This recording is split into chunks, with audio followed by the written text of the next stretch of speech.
한 주간 별일 없으셨나요? 네. 별일 없으셨기 때문에 이 자리에 오셨겠죠? 근데 또 사는 게 별일 아닌 게 없어요. 그쵸? 눈 뜨면 무언가 일이 생기고 또 이제 이렇게 예상치 않게 여러 가지 일들이 생겨가지고 그것을 대응하다 보면 마음이 상할 때도 있고 또는 마음에 뭐 깊은 상처가 생길 때도 분명히 있습니다. 이제 지난 시간에 저희가 무엇에 대해서 배웠느냐 하면은 금강, 반야, 바람, 일, 경 중에서 첫째 시간에 금강에 대해서 공부를 했고 그 다음에 두 번째 시간에 반야, 바람일에 대해서 공부를 했습니다. 그러면서 제가 이야기 드렸죠. 반야, 바람일에 대해서 여러분들 스스로 생각을 해보라고요. 저는 또 이번 주 수업을 준비하면서 반야에 대해서 다시 한번 생각을 해보게 됐고요. 그리고 또 경에 대한 공부를 하면서 경전이 도대체 무슨 의미가 있을까라는 것을 깊게 생각을 했습니다. 이번 주에는 제사가 한 3번 있었는데요. 유독 저에게 다가오는 글귀가 있어서 여러분들과 함께 공유하고서 시작하도록 하겠습니다. 합장하시고요. 약인 육묘지 야기 육묘지 삼세일체불 삼세일체불 응간법계성 응간법계성 일체유심조 일체유심조 니로구나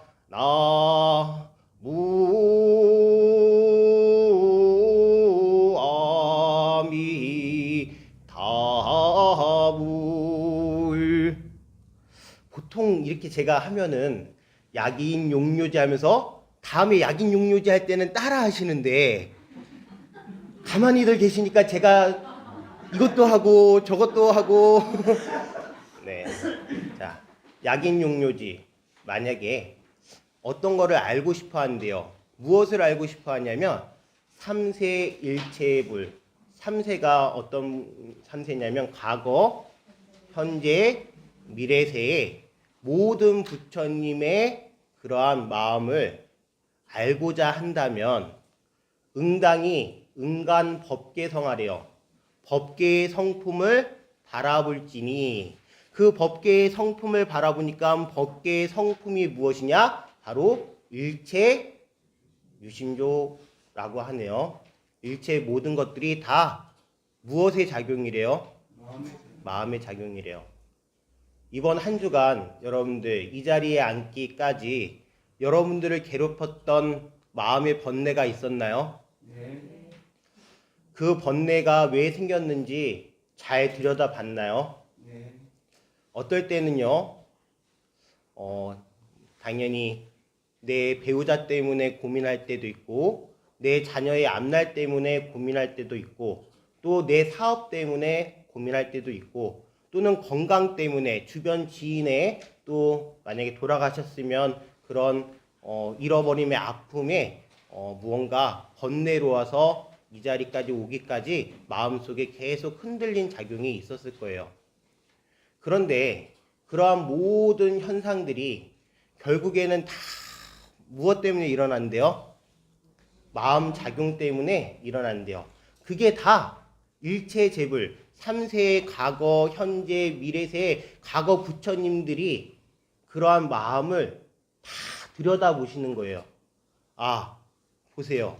일체재불이라고 할 때 물론 과거, 현재, 미래의 모든 부처님 깨달으신 분들을 얘기할 수도 있지만 이 자리에 모두 계신 이 분들을 다 생각한다면 이 모든 분들이 다 어떨 때는 마음이 여유롭지 못해서 어떨 때는 바라는 바가 너무 커서 어떨 때는 몸이 아파서 다 저마다의 걱정을 하고 저마다의 고민을 하고 있대요. 다 무슨 작용 때문에? 마음의 작용 때문에. 그런데요, 반야라는 것은 무엇이다? 내 마음의 작용이 왜 이렇게 일어나는지, 내 번뇌가 왜 이렇게 일어났는지 여실히 들여다볼 수 있는 그러한 힘이 바로 무엇이다? 바로 반야예요. 물론 반야라는 것은 더 멀리 공의 지혜라고도 얘기할 수 있고 해탈로 가는 완성의 지혜라고도 얘기할 수 있지만 지금 내 앞에 있는 고통이 왜 왔는지 그 고통의 원인은 무엇인지를 여실히 들여다볼 수 있는 것이 바로 무엇이다? 반야예요. 그것이 지혜예요. 내 옆에 있는 사람이 마음 아파하는데 그 마음 아파하는 사람이 왜 아파하는지도 모르고 그냥 모르는 채 하고 있는 거 그거 반야예요? 아니에요? 아니에요. 내 앞에 있는 내 옆에 있는 그 사람이 왜 아파하고 있는지 살펴볼 수 있는 지혜가 있는 사람만이 반야를 완성할 수 있고 자기의 고통을 들여다볼 수 있는 그러한 사람만이 반야를 완성할 수가 있어요. 부처님께서 왜 부처님인 줄 아세요? 부처님께서 왜 부처님이셨을까요? 출가를 하셔서? 깨달으셔서. 자, 맞아요. 큰 정각을 이루셔서 부처님이세요. 하지만 저는 뭐라 그럴까요? 그렇게 생각하기도 하지만 또 덧붙여서 이렇게 생각을 해요.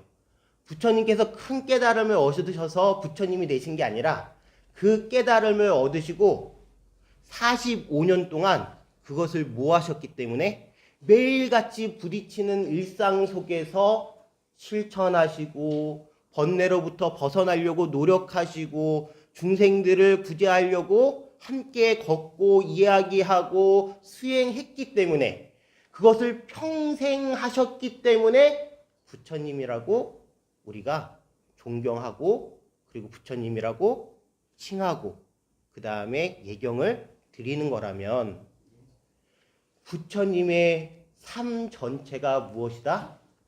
반야 바라미를 완성시키는 과정이다. 이 세상에 완성이라는 것은요, 여러분들 한번 생각해 보세요. 완성이라는 게 지금 눈앞에 무언가 이뤘다고 완성이 되나요? 아니에요.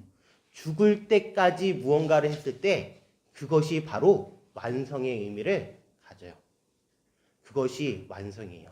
부처님께서는 깨달으시고 나서 그것을 돌아가실 때 열반 전까지 뭐 하셨기 때문에 끊임없이 하셨기 때문에 바로 부처님이세요. 예전에 부처님께서 순다니까 강 언덕에서 수행을 하고 계실 때였어요. 브라흐민 순다니까 바라드와자라는 사람이 불에 대한 제사를 지내다가 제사를 지내면 뭐가 나오죠? 제사를 지내면 뭐가 있죠? 음식이 있어요. 그럼 음식을 뭐 하죠? 이제 누군가에게 공양 올리고 싶은 거예요. 우리가 제사 지내고 나서도 음복 같은 거 하나요, 안 하나요? 그리고 우리가 제를 지내고 나면 음식을 꼭 과일하고 떡을 사가지고 주변 사람들한테 나눠줘요. 그 해양의 의미를, 복을 같이 나누는 의미를 갖고 있는데, 이제 제사를 지냈으니까 음식을 이제 공양을 올릴 분을 딱 생각을 하다가 저기 보니까 누가 계셔요?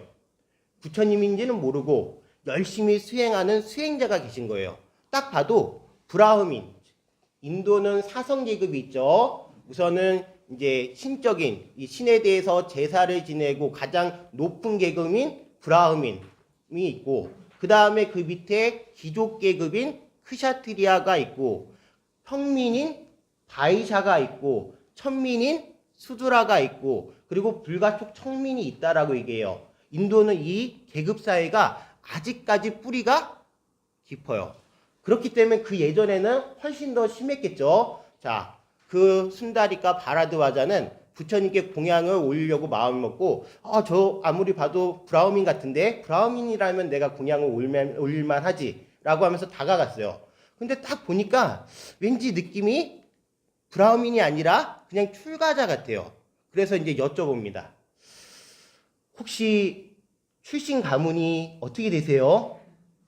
가문을 물어보는 거죠. 계급을 물어보는 겁니다. 그때 부처님께서 뭐라고 그러셨게요? 부처님께서는 출신, 가문이 무엇인가요? 귀족 왕족인 크샤트리아예요. 브라흐민보다 낮아요. 그때 부처님께서 말씀하십니다. 뭐라고 말씀하시느냐? 이렇게 말씀하시네요. 제가 그대로 읽어드릴게요. 출생을 묻지 말고 행위를 물으시오. 어떤 나무를 태워도 똑같이 불이 생기는 것처럼 비천한 가문이어도 훌륭한 성인이 나오며 부끄러움으로 자신을 자제할 줄 아는 이야말로 가문이 훌륭한 사람이요. 진리로 온전히 길들여지고 그런 단련으로 완성된 지혜의 궁극에 도달한 사람, 청정한 삶의 완성자, 공양받을 만한 이에게 때맞추어 공양을 드리시오. 부처님께서는 뭐라고 말씀하신 거예요? 이 세상에 태어난 그 누구도 계급에 따라서, 출생 가문에 따라서 나눠질 수가 없다는 거예요. 무엇에 따라서 나눠진다? 그 사람의 행위에 따라서 그 사람이 비천한 출신인지 또는 훌륭한 성인인지가 나눠진다라고 얘기했어요. 그만큼 부처님께서는 사람의 업에 대해서, 행위에 대해서 매우 중요하게 생각을 하셨다는 거 여러분들 꼭 기억하시기 바랍니다. 그렇기 때문에 반야바라밀은 끊임없이 내가 나의 고통을 들여다보고 그것을 치유하고 주변에 있는 사람들의 고통을 들여다보고 그것을 치유하려고 노력하면서 끝까지 간 사람만이 얘기할 수 있는 아주 위대한 단어예요. 자, 다시 합장하시고 이번엔 따라해 주세요. 혼자 하려니까 음률이 안 맞아요. 이번에는 한문이 아니라 한글입니다. 모든 악을 짓지 않는 것, 모든 악을 짓지 않는 것, 선행을 닦는 것, 자신의 마음을 깨끗이 하는 것, 이것이 부처님들의 가르침이다. 이것이 부처님들의 가르침입니다. 지금 여러분들 여기 뒤에 잘 안 보이시겠는데 한문으로 적어왔어요. 이 내용을 한문으로 얘기하면 제약, 막자, 중선, 공행, 자정, 기, 시제, 불교라고 얘기를 해요. 아까 전에 제가 부처님의 행위가 반야바라밀을 완성시킨 것처럼 어찌 보면 부처님의 삶의 과정이 바로 부처님이 말씀하신 경전의 모든 거예요. 경전이라는 것은 무엇이죠? 부처님의 말씀, 맞아요. 우리가 다른 모든 종교를 살펴봤을 때 성경은 무엇이죠? 예수님께서 어떻게 행동을 하셨고 어떻게 말씀을 나누셨는지 기록이 되어 있어요. 여러분들 또 유교의 경전이 있어요. 무엇이죠? 사서 삼경이라고 하죠. 논어, 맹자, 대야, 중용, 시경, 서경, 역경, 이 모든 것들이 유교를 대표하는 경전이에요. 제가 지난 시간에 뭐 증산도 이런 거 얘기했죠. 원불교 얘기했어요. 원불교에도 당연히 있죠. 경전이 원불교 교전이라는 것이 있고 증산도에도 또 무엇이 있냐면 도전이라는 것이 있어요. 자, 그런데 질문입니다. 너무나 가슴 아픈 이야기예요. 교회 다니시는 분들 못 끼고 다니셔요? 묵주는 이제 카톨릭 다니시는 분들이 기도할 때 이제 가지고 다니시는 건데 그분들도 꼭 무엇을 가지고 다니시냐면 성경을 가지고 다니셔요. 무언가 힘든 일이 있으면 무엇을 읽으시죠? 성경 말씀을 읽으셔요. 그리고 성경 말씀의 근거에서 이야기를 나눠요. 자, 그 다음에 유교 옛날에 공부하던 그 유학자, 선비들도 다 뭐에 대해서 근거를 달고서 얘기해요. 논어, 맹자, 대학, 중용, 뭐 아니면은 뭐 주자, 뭐가 얘기했던 그런 것들을 얘기하는데 경전에 대해서 가장 소홀한 종교가 어느 종교일까요? 불교예요. 우리 불자들만큼 경전을 잘 안 읽는 그런 그 신행단체가 있나 싶기도 해요. 어려운 일이 생기면은 물론 기도하는 것도 좋고 어디 가서 점사를 보는 것도 좋지만 가장 중요한 건 나에게 어려움이 다가왔을 때 누구의 말씀을 의지하는 게 제일 중요하다? 부처님의 말씀을 의지하는 게 제일 중요해요. 왜냐? 지금은 부처님이 우리가 눈에 볼 수는 없지만 부처님은 무엇으로써 우리와 함께 하신다? 바로 법, 부처님의 가르침, 경전으로서 우리와 함께하고 계셔요. 그렇기 때문에 어떤 날은요, 천수경을 읽다가도요, 똑같은 구절은 그냥 평상시에 아무런 의미가 없었는데 어느 날 갑자기 아석소조, 제약업, 개우무시, 탐진치, 내 마음속에 일어나는 이 모든 제약들이, 업들이 다 탐진치로 어리석음, 욕심, 그리고 분노로 일어난 것이라는 걸 딱 보는 순간, 아유, 부처님께서 이렇게 말씀해 주셨구나. 내 마음이 지금 이렇게 탐진치로 얼룩져서 내가 또 다른 악업을 지으려고 하는구나 라고 하면서 나를 말리고 있다면 지금 옆에 누가 계신 거예요? 부처님께서 계신 거예요. 부처님께서. 예전에 부처님 제세시에 왕사성 라자가에 왁갈리 비구가 살고 있었어요. 왁갈리 존자는 열심히 수행을 했음에도 불구하고 이제 연세가 드셔가지고 뭐가 아파요? 몸이 아파요. 중병에 들었어요. 중병에 들어가지고 누굴 보고 싶어 해요? 누구 보고 싶어 해요? 부처님 보고 싶어 하시는 거예요. 그래서 왁갈리 존자가 당신 옆에 있는 스님한테 부탁을 해요. 스님, 제발 좀 부처님께 가셔가지고 이 왁갈리 존자가 몸이 아파서 부처님은 뵐 수 없으니 부처님께서 좀 와주시면 안 되겠냐고 그렇게 부탁을 드리면 안 되겠냐 해서 그 스님이 부처님께 찾아가요. 그리고 왁갈리 존자가 지금 매우 아파서 부처님을 뵙고 싶다라고 이야기를 간절히 전해요. 부처님께서 가사 바루를 챙기셔서 어디로 오셔요? 왁갈리 존자가 누워있는 집에 찾아오셔요. 왁갈리 존자가 눈물이 나겠어요? 안 나겠어요? 그렇게 보고 싶어 하던 부처님이 당신의 몸을 이끌고 이렇게 찾아와 주셨어요.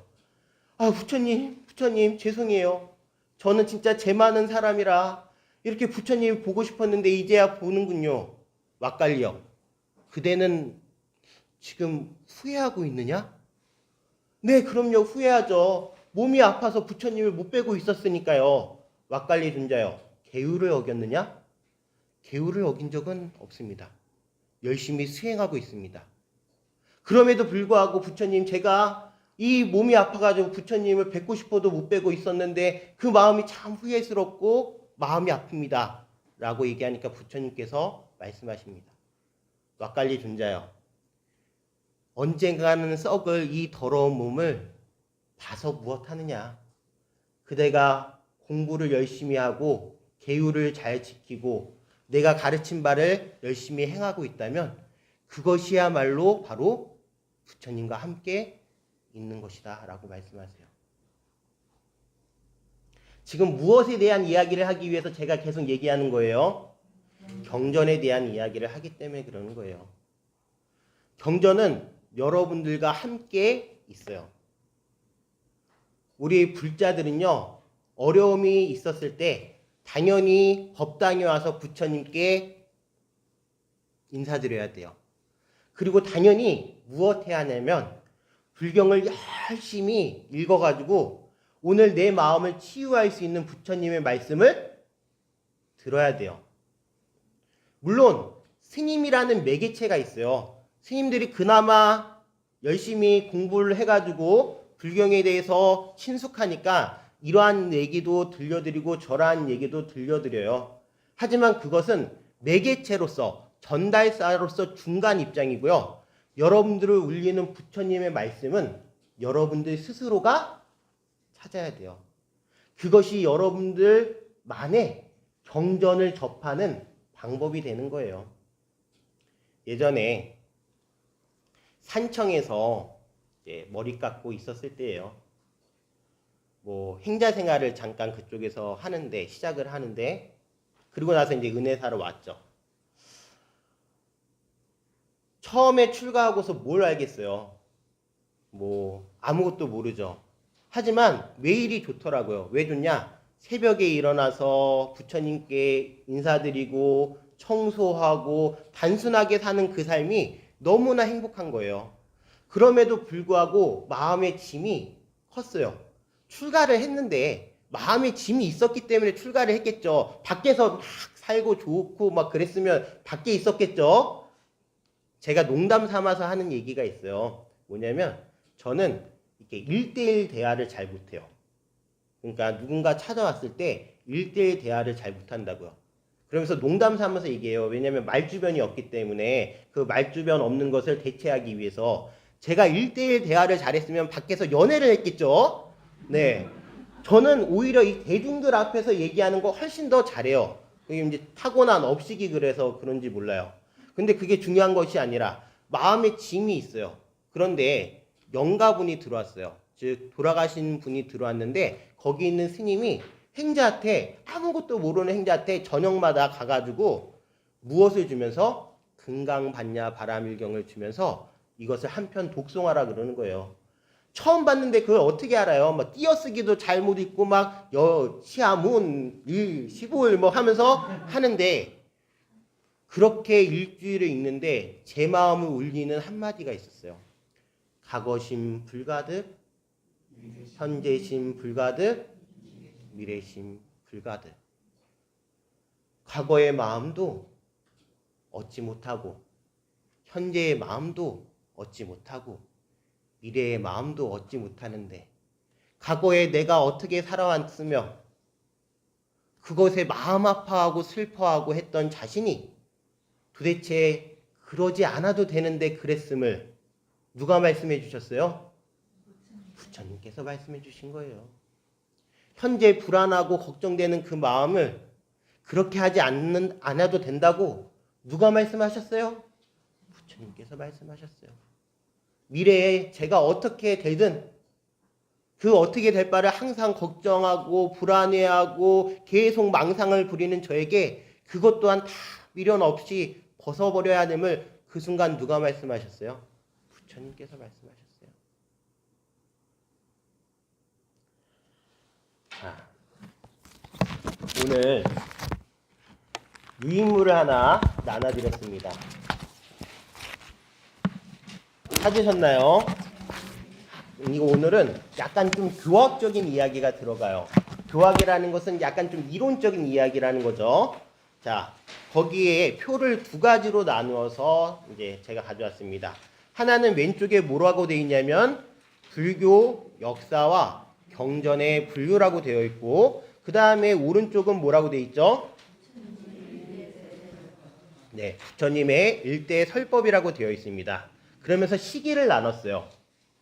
시대를 나눴어요. 우선 왼쪽에 있는 걸 잠깐 보도록 할게요. 시대를 나눠보면 부처님 제세시가 있고 부처님이 살아생전이 계시고 그 다음에 부처님께서 돌아가시고 나서부터 100년까지가 무슨 불교라고 칭한다? 초기 불교라고 그래요. 근데 이제 뭐 학계에서는 일반적으로 부처님께서 살아 계셨을 때부터 부처님 인멸 이후 100년까지를 뭐라고 본다? 초기 불교 또는 원시 불교, 근본 불교라고 봐요. 그만큼 부처님께서의 육성으로 우리에게 직접적으로 가르쳐 주신 법이 남아있던 시절이 바로 이 시절이에요. 그런 다음에 무엇이 생기죠? 두 번째, 부파불교라는 시대가 와요. 부처님께서 돌아가시고 나서 한 100년이 지나니까 부처님께서 말씀하신 거에 대한 의견이 뭐 하는 거예요? 뭐 하는 거예요? 나눠지는 거예요. 그렇지 않을까요? 우리 지금 이 순간에도요. 제가 1을 얘기했는데 나가시면요. 1.5를 이야기하시는 분도 있고 2를 이야기하시는 분도 있고 아니 다른 얘기를 하시는 분도 분명히 계셔요. 왜냐? 저마다 듣는 마음의 상태가 다르기 때문에. 그렇기 때문에 100년이 지나면 이제 부처님과 함께 있었던 분들이 점점 돌아가시고 이제 법에 대한 이제 뭐라 그럴까? 분파가 생기기 시작하는 거예요. 그러니까 이 분파가 생기다 보니까 왜 보통 그래요. 사변적으로 흘러가고 철학적으로 흘러가요. 모여서 공부만 해요. 이거는 어찌 보면 종교의 의미는 점점 퇴색해 가는 거예요. 부처님께서는 항상 무엇 하셨죠? 사부 대중과 함께 수행을 하셨고 유행, 걸어 다니시면서 뭐 하셨죠? 그 사람들의 마음을 치료하기 위해서 여러 가지 수없는 설법을 하시고 방편을 내셨어요. 그런데 그냥 모여서 공부만 하고 이게 맞느니 저게 맞느니 하니까 종교의 의미가 퇴색을 하니까 대중들로부터 어떻게 돼요? 점점 멀어지게 돼요. 그래서 그 대중들로부터 멀어진 것을 다시 대중들로 돌아오기 위해서 생긴 불교 운동이 무엇이다? 대승불교 운동이에요. 대승불교. 그래서 대승불교도 초기가 있고 중기가 있고 무엇이 있다? 후기가 있어요. 지금은 대승불교 후기를 훌쩍 지나서 이제 각계 여러 가지 의미의 불교들이 이렇게 있는 그러한 시대예요. 불교가 벌써 2600년이 됐어요. 수많은 의미를 내포하고 있고 수많은 방향으로 수많은 나라에서 각계 전투로 발전하고 있는 거예요. 자, 그런데 보세요. 이렇게 말씀하시는 분들이 있어요. 부처님께서 직접 말씀하신 거는 어찌 보면은 그 위에 초기 불교까지 뿐이 아니지 않느냐. 그래서 그때 말씀하신 게 어떤 경전이 있다? 볼게요. 경전 숫다, 니빠따, 법구, 경, 아함부. 아함이라는 거 들어보셨나요? 아함경. 우리가 뭐 증이람, 자밤 뭐 이렇게 얘기를 하는데 부처님께서 살아생전에 말씀하셨던 것들을 제자들이 기억했다가 결집 모여가지고 그것을 함께 암송을 하고 나중에는 무엇하죠? 기록하는 게 남아있는 게 바로 니까야 아함부예요. 자, 그리고 대반 열반경이 있고 육방예경이 있는데 이때가 이제 부처님의 직접 말씀하신 내용이 있다라고 하는 시기예요. 하지만 그 이후에 우리가 지금 공부하는 반야심경이든 금강반야바라밀경이든 언제 나왔느냐? 대승불교 초기 시대에 나와요. 거기에 볼게요. 경전분류에 마하반야바라밀다 심경, 금강경, 유마경, 하엄경, 무량수경, 법화경, 우리한테 친숙한 경전들이 다 어느 시대에 만들어졌다? 대승불교 초기 시대에. 제가 뭐라 그랬죠? 만들어졌다 그랬어요. 형성됐다고 얘기해요. 즉 부처님께서 직접 말씀하셨다? 석가모니 부처님께서 직접 말씀하셨다? 그건 아니에요.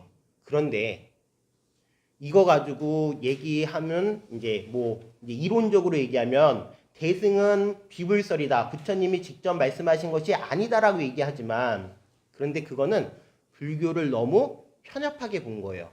보세요. 재앙막자. 뭐라 그러죠? 모든 나쁜 것을 행하지 않고 중선봉해. 모든 좋은 일들을 봉행, 받들어 행하고 자정기 그 마음을 그 뜻을 스스로 깨끗이 하는 것은 시제불교. 모두 다 부처님의 가르침이에요. 그렇기 때문에 대승불교가 의미를 가져요. 중생들과 함께하기 위해서 다시 컴백한 대승불교. 가장 먼저 중요하게 생각하는 정신이 무엇일까요? 대승불교에서 가장 중요하게 생각하는 정신이요. 그것은 바로 두 글자로 자비라고 얘기해요. 대승불교는 왜 태동이 됐느냐? 중생들과 함께 하겠다는 실천을 펼치기 위한 부처님의 무엇을 실천하기 위해서? 자비하심을 실천하기 위해서 그렇기 때문에. 자, 그렇다면 얘기합니다. 대승불교에서 우리가 경전을 살펴볼 때 가장 중요하게 초점을 맞춰서 살펴봐야 되는 것은 무엇이다? 부처님의 자비하심이에요. 그것을 벗어나면요, 다 어찌 보면 저희 입장에서는 뜬구름 잡는 거예요. 다시 사변적으로 변하는 거예요. 다시 부파불교로 변질되는 거예요. 금강경에서도 누구의 자비를 봐야 된다? 부처님의 자비를 봐야 되고, 반야심경에서도 누구의 자비를 봐야 된다? 부처님의 자비하심을 봐야 돼요. 오른쪽에 칠판에 보면은 도일체 고액이라고 나와 있나요? 안 나와 있나요? 도, 건너다, 일체, 모든 고액을, 고통과 액난으로부터 벗어난다라는 거예요. 어디에 나오는 구절이죠?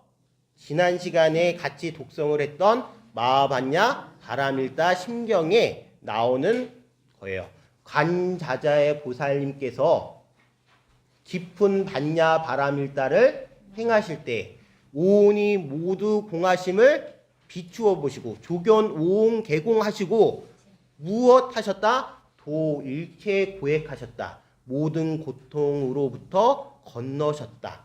그리고 건너게 하셨다라는 얘기를 하고 있어요. 그 고통으로부터 건너게 하는 마음, 도대체 어떤 마음일까요? 자비한 마음이에요. 자비한 마음. 물을 좀 한 잔 마실게요.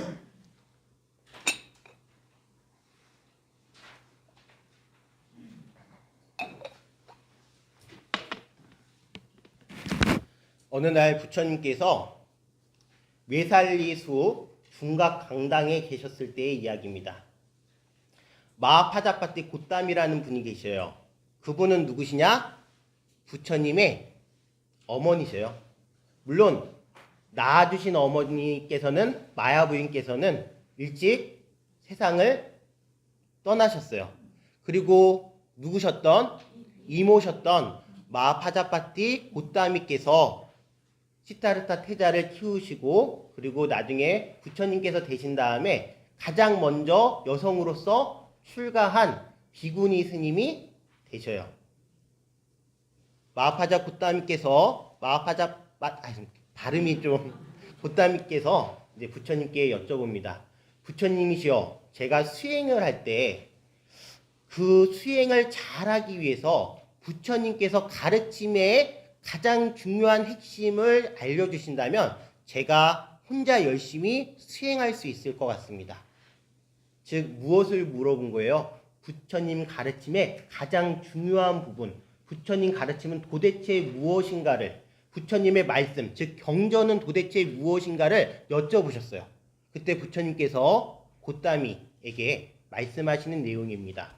고땀이여, 어떤 것을 알 때 그것이 탐욕으로 이끌지 탐욕을 버림으로 이끌지 않으며, 즉 무슨 말이냐, 어떤 내용이 나를 탐욕으로 이끌고 있고 탐욕으로 이끄는 탐욕 안음으로 이끌지 않고 있다면, 이런 얘기예요. 자, 그 다음에 묶임으로 이끌지 묶임에서 벗어남으로 이끌지 않으며, 윤회의 축적으로 이끌지 윤회의 줄임으로써 이끌지 않으며, 많은 욕심으로 이끌지 욕심이 적음으로 이끌지 않으며, 불만족으로 이끌지 만족으로 이끌지 않으며, 얽힘으로 이끌지 떨어져 있음으로 이끌지 않으며, 게으름으로 이끌지 정진으로 이끌지 않으며,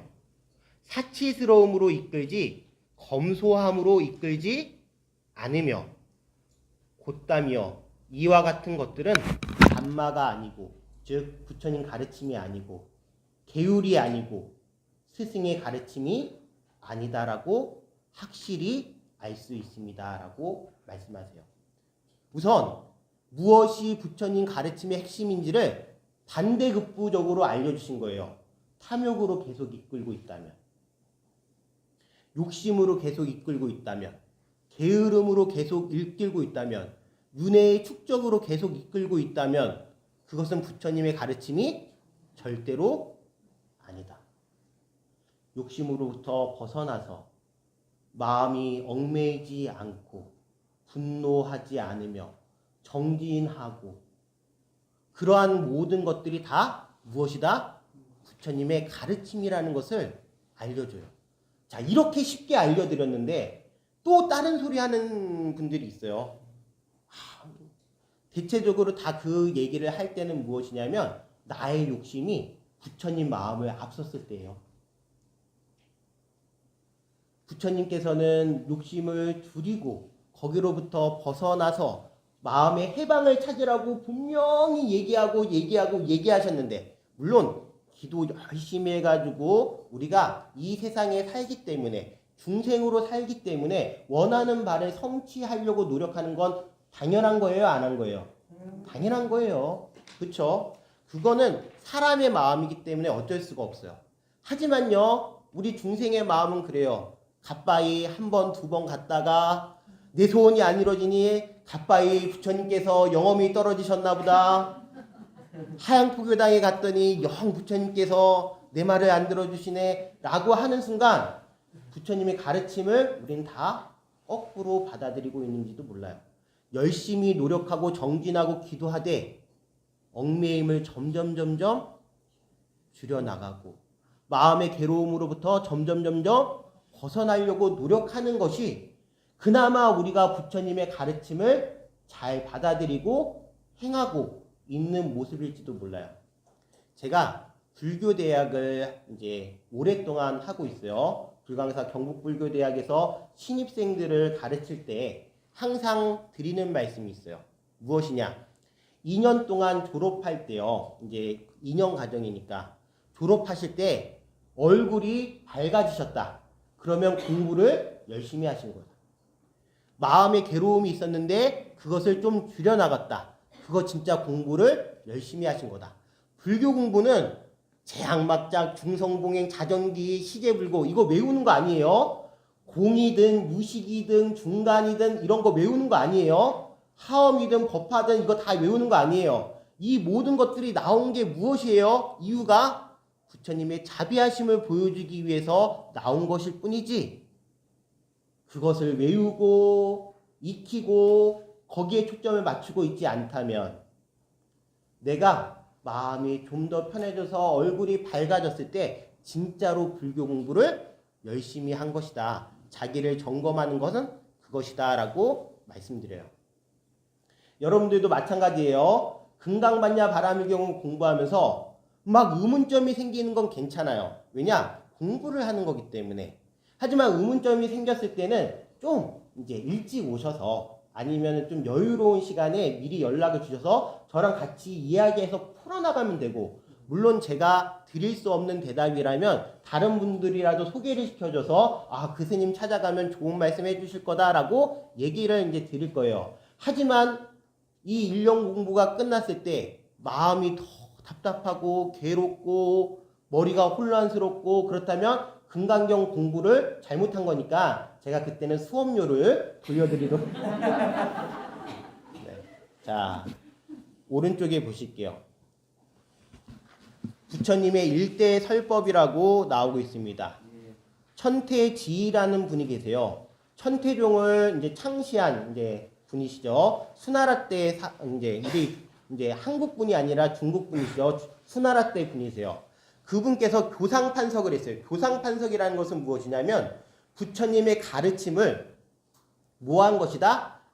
요때는 요거를 가르쳐 주셨고 요때는 저렇게 가르쳐 주셨다고 가르침의 모양 꼴을 분석하고 판단하는 것을 교상판석이라 그러는데 몇 가지로 분류하셨다? 5가지로 분류하셨다.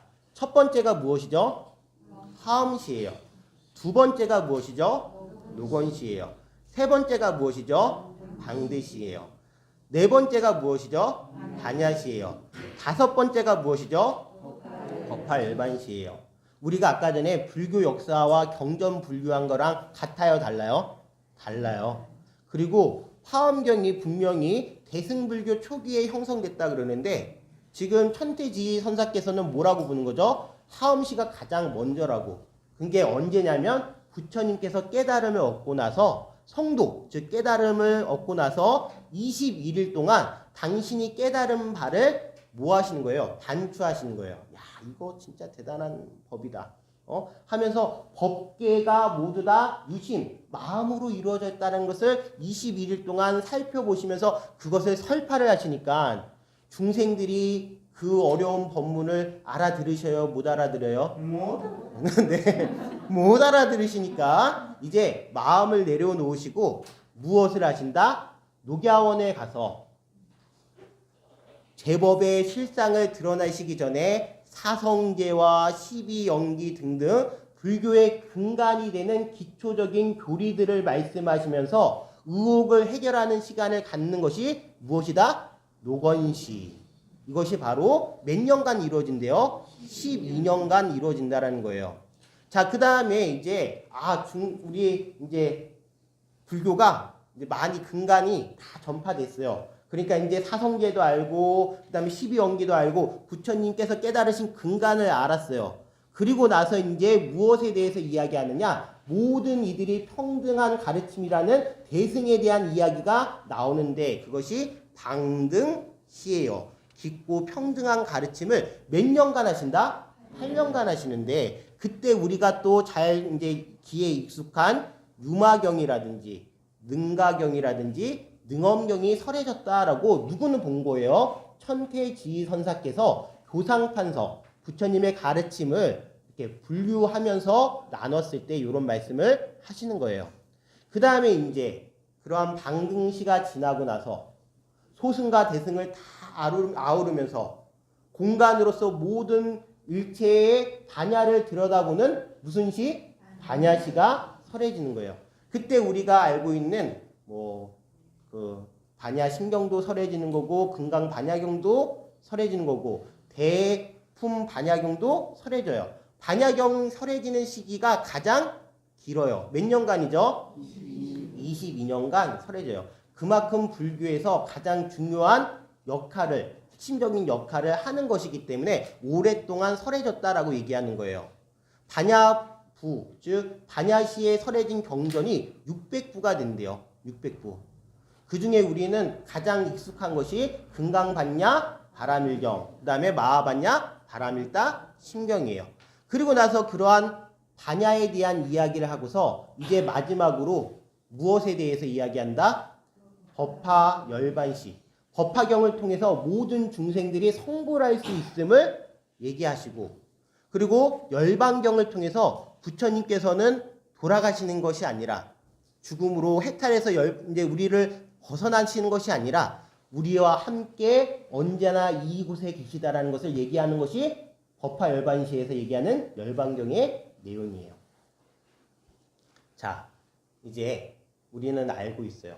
무엇에 대해서 알고 있느냐?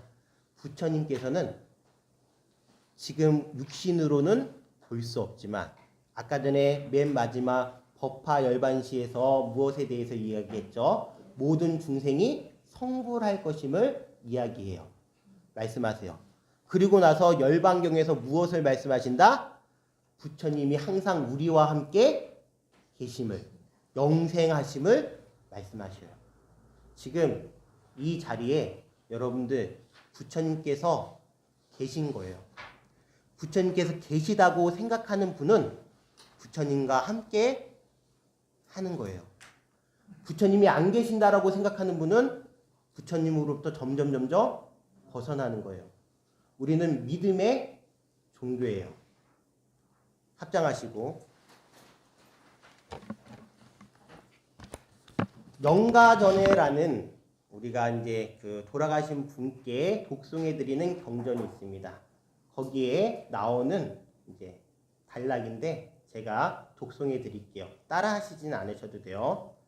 부처님을 생각하면 가고 오는 곳곳마다 그대로가 극락이니 첩첩 쌓인 푸른 산은 부처님의 도량이요 맑은 하늘 행구름은 부처님의 발자취며 무생명의 노래소리 부처님의 설법이고 대자연의 고요함은 부처님의 마음이로구나 라고 얘기하고 있습니다. 부처님을 생각하면 가고 오고 하는 그 곳마다 다 무엇이래요? 극락이래요. 부처님께서 지극한 마음으로 우리와 함께 행복을 나누시는 극락이 우리가 부처님을 생각하면 그때 이루어진대요. 그래서 보세요. 첩첩 쌓인 푸른 산은 부처님의 도량이고 이 저기 푸른 하늘 하얀 구름은 무엇이래요? 부처님의 발자취고 무생명의 노랫소리 다 무엇이래요? 부처님의 설법이라고 생각한다면 우리들 마음속에 부처님의 마음이 들어서고 있다면 이 사바세계도 바로 불국토요. 우리들 마음속에 계속 번뇌가 끓고 있다면 극락세계도 다 무엇이다? 사바세계, 고통받는 세계가 되는 거예요. 이해하셨나요? 네. 자, 이제 보실게요.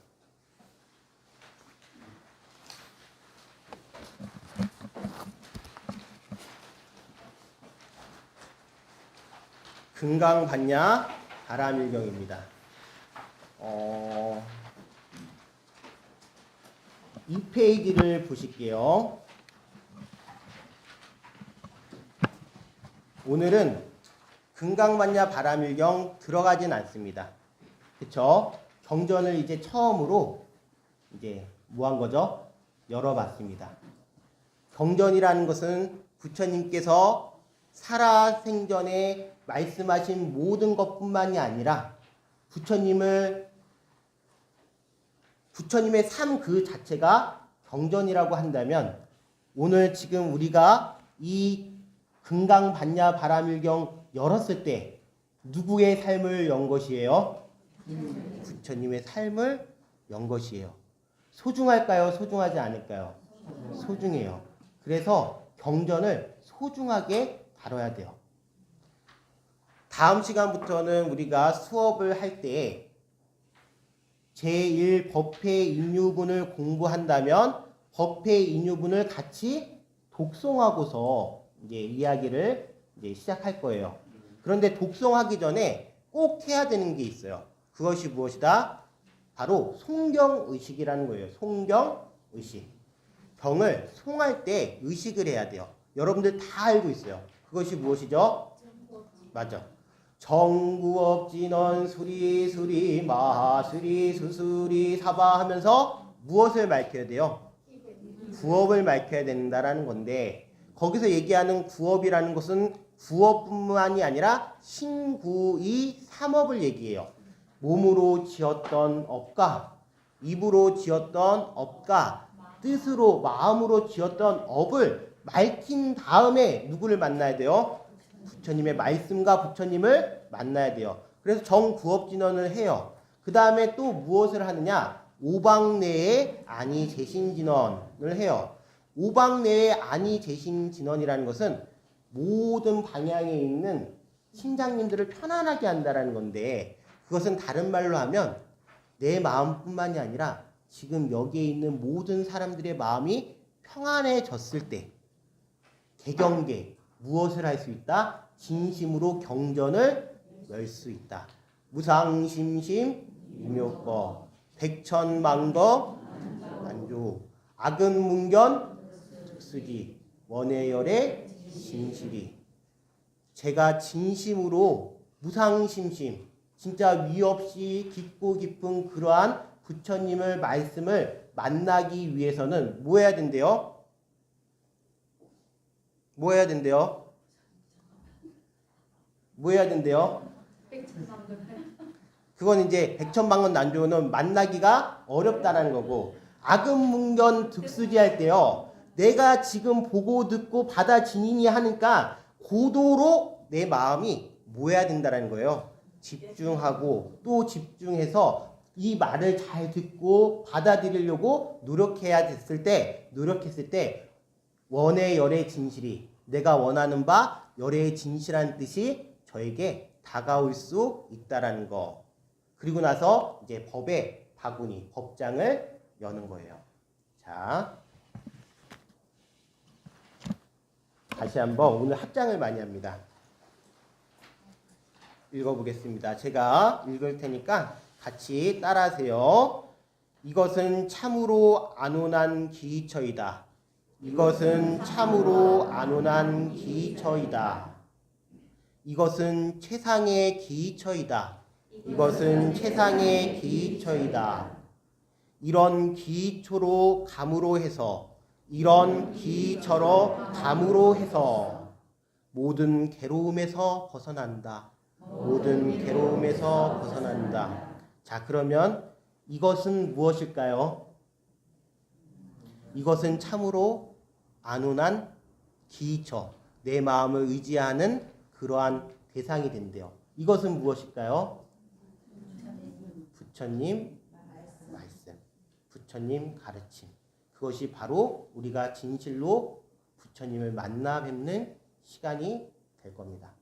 여러분들 다음 시간에 이제 금강반야 바람일경으로 들어가면서 다시 한번 금강반야 바람일경 우리가 금강에 대해서 얘기했고 반야바라밀에 대해서 얘기했고 경전에 대해서 이야기했는데 여러분들 마음속에 깊은 울림을 느낄 수 있는 경전을 마주하기 위해서 노력하고 또 정진하고 정진하시기 바라겠습니다.